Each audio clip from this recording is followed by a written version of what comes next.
No quiero que se acabe este programa de hoy sin tocarles un tema que es para que usted lo entienda, porque ayer usted mismo nos preguntaba de qué se trata, qué era lo que estaba pasando y lo que dejó de pasar. El gobierno retira de sesiones extraordinarias proyecto de salario mínimo vital y pide archivarlo en ordinarias. Esto lo hizo el viceministro de Trabajo ante la Comisión de Asuntos Económicos.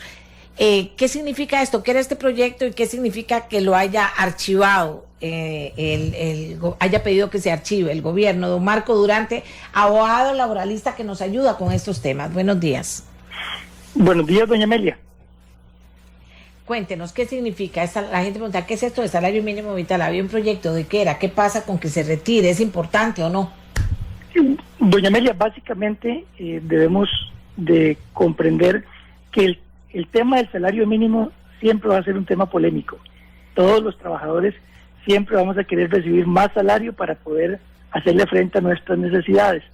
En el caso del proyecto del salario mínimo vital, lo que el proyecto pretendía era cambiar un artículo del Código de Trabajo para limitar las potestades del Consejo Nacional de Salarios, que es un consejo creado por la Constitución Política y que es el que define el salario mínimo en Costa Rica, para que este consejo tenga como punto de partida un salario mínimo vital. Este salario mínimo vital, que para establecerse según ese proyecto debía tomar en cuenta 8 variables, era el salario que iba a ser el mínimo más bajo, lo que se conoce como el mínimo minimorum, de todos los salarios mínimos que tenemos en Costa Rica, las 57 categorías que hay de salarios mínimos, y a partir de todos los demás salarios tienen que ajustarse hacia arriba.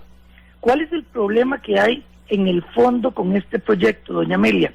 Que en términos generales, el proyecto lo que buscaba era aumentar de una sola vez el salario más bajo mínimo del país en casi un 35%.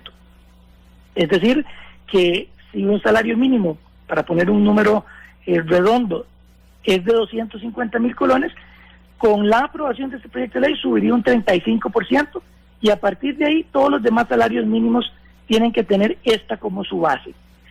Esto tiene importantes consecuencias que el gobierno midió a la hora de decidir sacar el proyecto. Claro. Doña Amelia, y uno de estos es que automáticamente, aunque el proyecto prevía que este salario mínimo vital iba a ir incorporándose en un periodo de varios semestres para llegar a este mínimo total, lo cierto, doña Amelia, es que Costa Rica hoy está sufriendo un alto problema de la informalidad y un aumento en el salario mínimo en un porcentaje de casi un 35% podría representar un mayor aumento de la informalidad.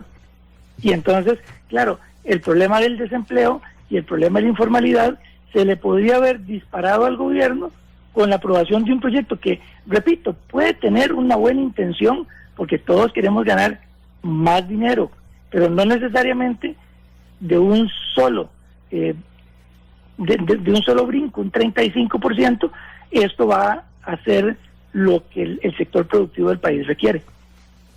Muchas gracias a don Marco Durante.